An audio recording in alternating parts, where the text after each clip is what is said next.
आजचा mini blog मी संध्याकाळच्या देवपूजेपासून सुरू केलेला आहे. तर इथं मी संध्याकाळी देवपूजा करून घेते आणि आता सध्या गणपती बाप्पा बसले आहेत म्हणून मग आरती वगैरे पण करायची असते. त्यामुळे मग मी छान अशी साडी वगैरे नेसलेली आहे.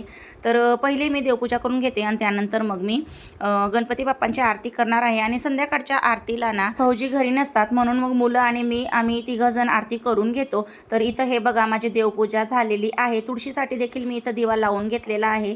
तुळशीला दिवा लावून देईल आणि त्यानंतर मग आरती करणार आहोत. तर बाहेर हे बघा अंधार झालेला होता. म्हणजे आता 7 वाजेपर्यंत इकडे अंधार होऊन जातो. पहिले 7:30 वाजेपर्यंत उजेड असायचं. तर इथं आता तुळशीची पूजा वगैरे झाली आणि आरती करण्याच्या अगोदर ना मी खीर बनवून घेते प्रसादासाठी. तर खीर मी शेवाळ्यांची बनवणार आहे. रोजच मोदक वगैरे नाही बनवून होत. तर त्यामुळे मग मी संध्याकाळी आता ही शेवाळ्यांची खीर बनवून घेते. शेवाळ्यांची खीर अगदी पटकन बनते.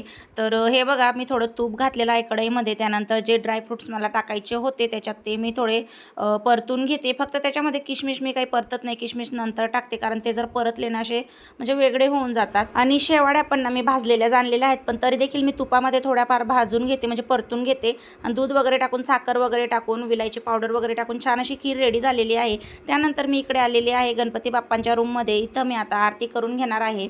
तर हे बघा इथं दिवा वगैरे लावून घेते, धूपबत्ती ओवाळून घेते आणि मी आदित्यकडनं आज आरती करून घेणार आहे. म्हणजे दोघं भाऊ थोडी थोडी आरती करून घेणार. एकालाच जर दिलं ना तर दुसरा नाराज होतो. त्यामुळे दोघांना अर्धे अर्धे आरती करायला मिळतं.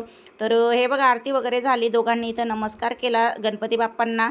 नैवेद्यासाठी खीर दाखवली. तर असा माझा आजचा हा संध्याकाळचा ब्लॉग होता. भेटूया पुढच्या ब्लॉगमध्ये. बाय.